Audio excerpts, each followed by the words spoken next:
Stories was founded 5 years ago, and that was when we came into the this building, which used to be a flour mill.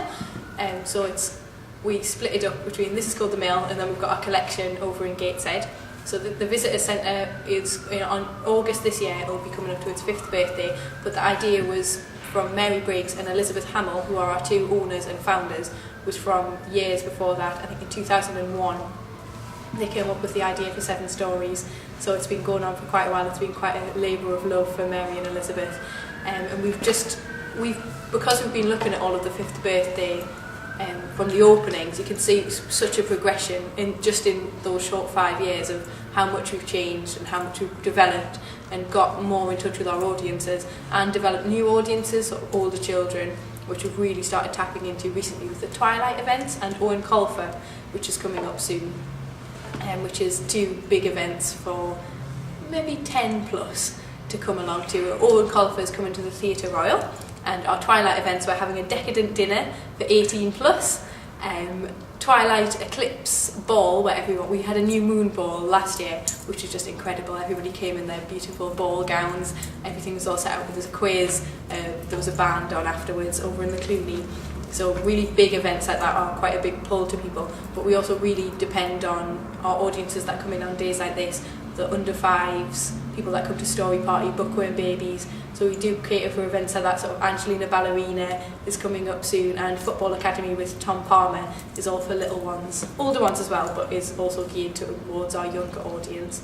But our core mission is to just promote a love of children's books from a young age and really get children into loving literature and thinking, I can do this when I grow up, I can be an author, I can be an illustrator. It's not for very far away people who aren't like me.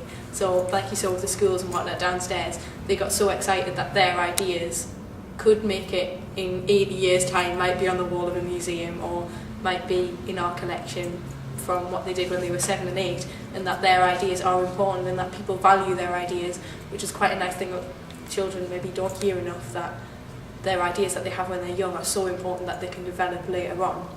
So are really about a love of that, and even things like the dressing up, if they might, you never know, an idea might pop into their head, like they might dress up as something and think this would be an amazing character, I'm going to put this into a book and I'm going to make a story about this and develop it into my own work, which is lovely to sort of inspire people like that. So I think that's a good idea around 7 Stories, of just inspiring people that they can do this and look at what all these amazing people have done, come and meet them. The original features, all of the beams, you can see the cogs still up there, is all from the working mill, which is why we've got the big windows in the cafe and the engine room, which is where the flour was lowered down onto the Usburn to be taken away to the Tyne, to be taken away elsewhere. So 7 Stories is just built around the original listed building, so all of the features, all of the pillars and everything are all original. So if worst comes to worst, it is all still the original building.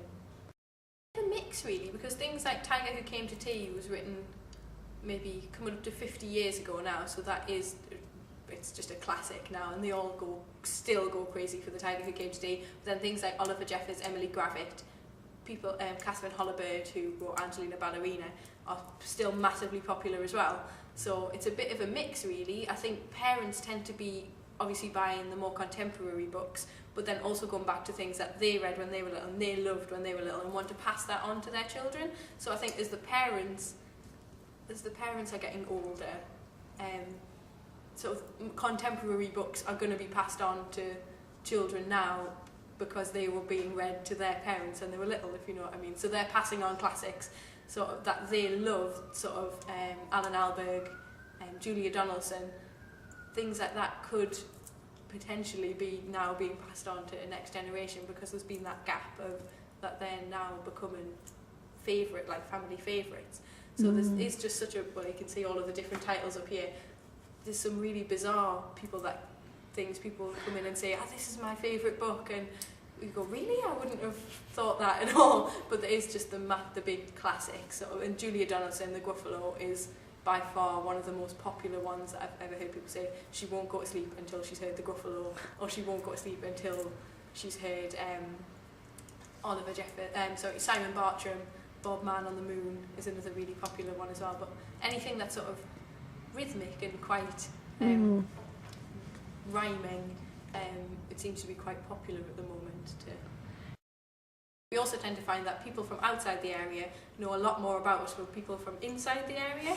I think from people coming in and they'll go to the tourist information things and say what's on and pick up our leaflet, whereas people from around Newcastle probably wouldn't have any reason to go and pick up a leaflet and see what's on.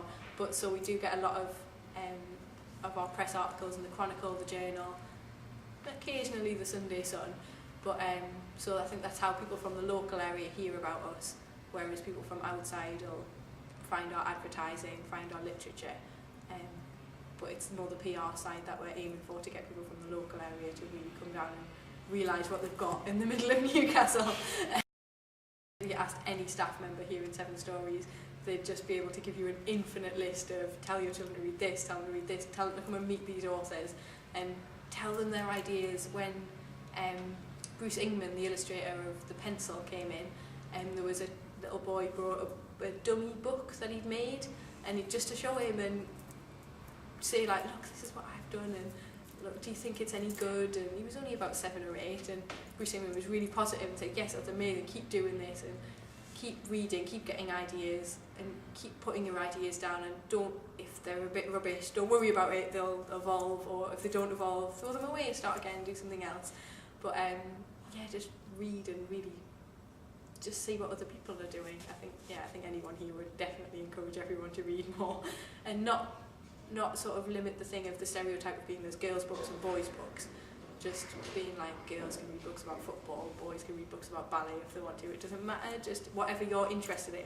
And if every child has a reading champion, then I think that's a massively important thing, that someone who gets them the books that they're interested in, someone who can encourage them to read, someone who will help them, someone who just say, sit down, read this, I think you'll be interested in this, and not force children to read things that they aren't interested in, because they're just going to be put off by that and not want to do it anymore.